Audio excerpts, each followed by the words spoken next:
Hey there, Nintendo fans, and welcome to the slightly new channel!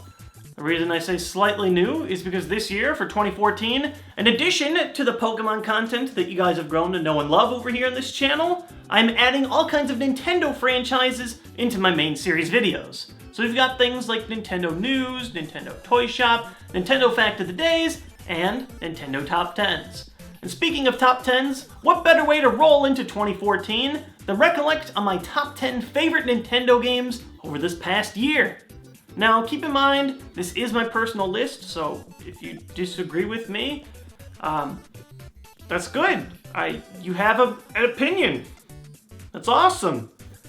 Unless your opinion is the exact same top 10 as mine, in which case, let's be friends. Number 10. Phoenix Wright Dual Destinies. The first great gift that Nintendo brought me in 2013 was a new Phoenix Wright game, albeit in a digital download only. Why you do this, Capcom? I'll concede the digital copy over not getting a game at all, like the second Edgeworth game, I guess. Anyways, Dual Destinies adds a bit to the series that really makes things more exciting to play. The 3D character models and animations are so much better than the simple sprite-based animations of the past, and a ton of the witnesses are a joy to watch. Overall, there isn't a huge change to the series formula. There's a new emotion reading mechanic brought to us by the new female defense lawyer Athena, who's pretty cool, but it mostly plays like other Phoenix Wright games, using logic to outsmart liars in the stand. It's a solid entry, but I definitely wouldn't say it's the best in the series. The mysteries and story, while solid, just don't feel quite as strong as the original trilogy. That said, we haven't seen a main series Phoenix Wright game in 5 years, and picking up the lawyer's badge again still felt awesome. And with the Phoenix Wright Professor Layton crossover confirmed for next year, it looks like we'll be able to enjoy the colorful and barely resembling an actual legal system series sooner than another 5-year gap. And for that, I have no objections. Number 9. Animal Crossing New Leaf. New Leaf is Animal Crossing on the 3DS. That's pretty much all I can say to do the game justice. If you've never played the series before, New Leaf is a great place to start. You know, turning over a new leaf. But honestly, I get about as much enjoyment out of this one as I have with any of the other entries. It's basically The Sims, but boiled down into dangerously cutesy characters and towns, while you spend your days attending special events, increasing the size of your home, shopping, collecting bugs, collecting fossils, realizing that you're spending more time in your imaginary animal village than you do in real life, etc. The best new addition to the 3DS game is the ability to create custom clothing more extensively than ever before, with the ability to download clothing and patterns online with QR codes. The online community for this game is huge, and there's an insane amount of clothing that you can just download and apply right away. All in all, it didn't add so much to the game to make me go crazy for it, and after a couple of months I stopped tending to my town daily, but it's still just as charming, adorable, and addictive as ever. Number 8. Wonderful 101. Wonderful 101 is made by people who worked on Beautiful Joe and Okami together, and considering that I adore both of these games, I had my bar set so high for it. And while maybe my expectations were too high to beat, Wonderful 101 is still a solid game in its own right. This game had me all over the map with my emotions. 101 does so much wrong and so much right at the same time. As far as the bad, it can get pretty bad. The controls using the Wii U gamepad are finicky. The inability to alter the camera is crippling, the instructions can be confusing, and there are very few tutorials to explain many of the game's mechanics to you. But the good is just so good! The game is an adrenaline rush that feels like everything you'd expect if Pikmin combined with the Power Rangers happened. Encounters are challenging but rewarding, and once you've finally mastered combat, it becomes a high-octane mess of sending out troops with various weapons, dodging, shielding, and outsmarting humongous foes with their weaknesses. The cutscenes are over the top and adorable, with characters that are borderline nonsensical, and an art direction with a surprising amount of polish. The voice acting and music are both top-notch. Honestly, I'd recommend starting the game on easy and working your way up. It's a very challenging title, but I can wholeheartedly say it's worth fighting through. Many will hate Wonderful 101, but if you can struggle past the game's faults, a delightfully deep combat strategy game waits for you, and it is wonderful. Number 7. Luigi's Mansion Dark Moon. The original Luigi's Mansion launched with the GameCube all the way back in 2001, and while it looked great and had its quirks, it was an extremely short adventure that seemed to only get worse with time for me. Seeing a sequel on the 3DS over a decade later was a surprise, but I'm definitely glad they gave it the green light. Oh my god. I really wrote that. I can't even believe this. I'm making puns, and it's not even a purpose anymore. I'm literally just reading this like I do in the papers. I read it and record it, and I realize that there's a perfect green light pun, like Luigi is green. I don't even know how I do this anymore. It's not even intentional. Instead of one huge mansion, Dark Moon gives us several smaller ones with a mission-based format, progressing you further throughout the mansion one bit at a time. And while I was skeptical of the mission system at first, it ends up working perfectly for the portable system. The game's visuals are some of the 3DS's best, Luigi is still delightfully dorky, and the puzzles, for the most part, were fun to think through. The controls aren't perfect though, and I really did wish the 3DS found a way to make two thumbsticks work. Oh wait, they did! The developers just never wanted to actually use it! Game director Bryce Holiday claimed that the second stick wouldn't have added anything to the game. And while I do want to disagree with him, I'm having trouble saying no to his perfect blue eyes. Help me. Number 6. Pikmin 3. Speaking of sequels that are a long time coming, Pikmin 3 was another sequel that we had to wait almost a decade for. On the technical side, it's very hard to critique Pikmin 3. It's strategy and management at its finest, with the new ability to control your Pikmin with 3 different captains, all while mapping out paths simultaneously on the Wii U gamepad. I enjoy the 2 new Pikmin types, Rock and Flying, but I can't help but miss the amazing and most certainly overpowered purples from Pikmin 2. This was the first Wii U game that I've seen that genuinely looked visually impressive, and it is about time.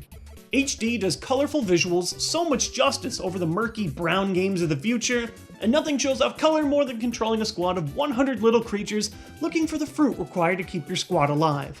My only complaint is that Pikmin 2 was an extremely deep game, and Pikmin 3's campaign is definitely shorter and easier by a large margin. That said, the DLC missions have kept me pretty busy these holidays, so I can't complain too much. Number 5. Wind Waker HD. This was the hardest game for me to figure out how to list. Wind Waker is by far the best game on this list. I've considered naming it my favorite Zelda for a really long time, but that's another conversation for another top 10.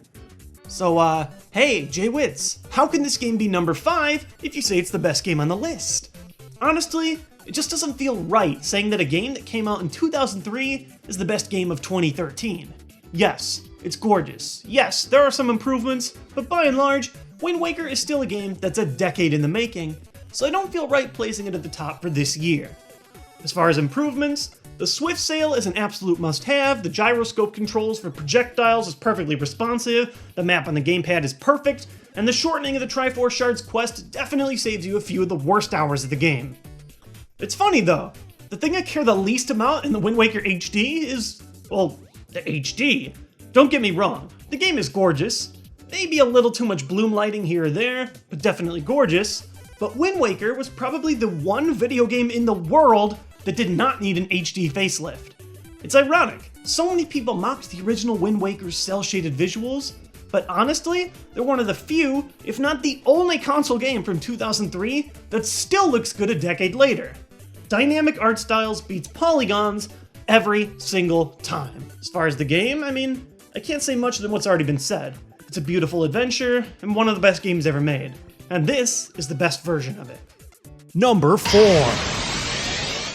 The Legend of Zelda: A Link Between Worlds. Speaking of Zelda, we finally got our first 2D Zelda adventure on the 3DS. Or 2DS, yes, if that's what you own. I have a soft spot for the top-down Zelda adventures, which are much more puzzle-heavy than combat-dependent, and Link Between Worlds is a great installment. It's everything you'd expect from a Zelda adventure, plus 2 twists that I really did love.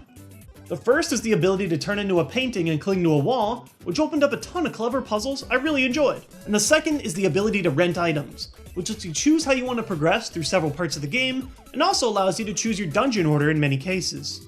Link Between Worlds was weird for me in that I was able to 100% it in about 20 hours. It was the first time I didn't need to check a guide to 100% a Zelda game, which is nice. It's got this awesome touchscreen system that helps track side quests and such, but to be completely honest, after finding everything the game had to offer me, I felt like I exhausted the game so much earlier than most other Zelda titles. I know I'm nitpicking. Seriously, in a weaker year for Nintendo, this game could have easily been number 1, but there were just a few other games out there this year that captivated me a little bit more. On to the top 3. Number 3. Pokemon X and Y. I know.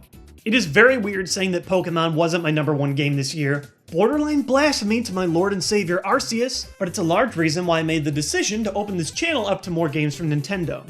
I love a lot of games outside of just Pokemon, and I want to share the love. But anyway, back to the game. Pokemon X and Y brought the series to a new colorful 3D world, and it did it really well. It's hard to look at the dull and warped sprites of the past games now, because X and Y brings the Pokemon universe to life by giving us these new beautiful 3D models. The gameplay formula, as expected, remains largely unchanged, but there's a handful of additions that really help progress the series forward, such as super training, easier IV breeding, and the improved experience share. Altogether, it's still the Pokemon world that you know and love, just in a much prettier and cleaner form. There are a few things I wish were a little bit different in X and Y.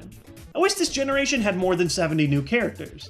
I wish that the post-game gave us a little more to do, and I wish that the story was a little bit less silly, but you know what? X and Y is great, beautiful, and addicting, and I can't wait to see what Game Freak can bring to the series now that X and Y has laid the foundation for a solid Pokemon career on the 3DS. Number 2. Super Mario 3D World. This game is incredible. They found a way to make 4-player Mario work without you wanting to tear your hair out and kill your friends. And it's beautiful. They have 4 Mario characters with varying skills, which is still kind of weird to me when you realize that America's Mario 2 was a reskin of a completely different game. But hey, if anything, it set up this amazing game a quarter of a century later. It's just crazy.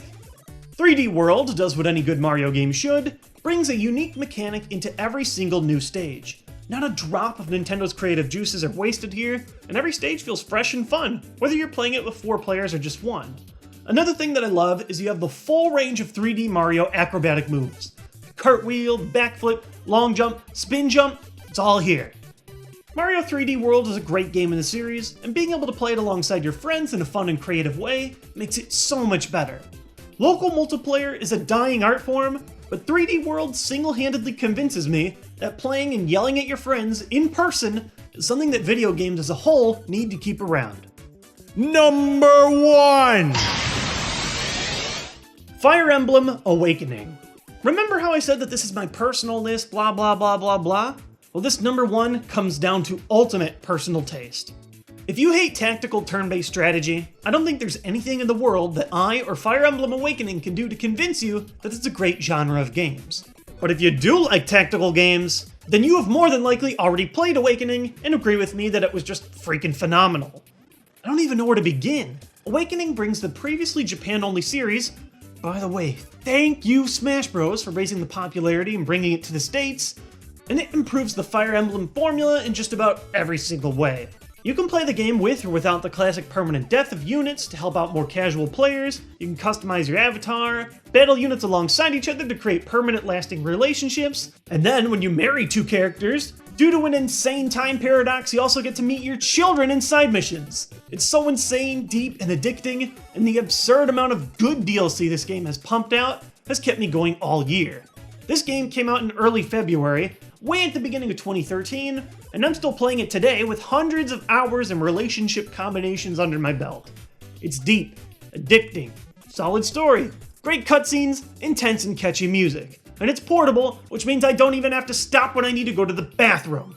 While 2013 was a great year for video games in general, from indies to AAA, it was great to get so much of the color, depth, and most importantly, fun that Nintendo has been known for all these years. Thank you guys as always for watching today's video, and if you enjoyed it, you can click this button right up here to subscribe to my channel and learn when my new videos are coming out.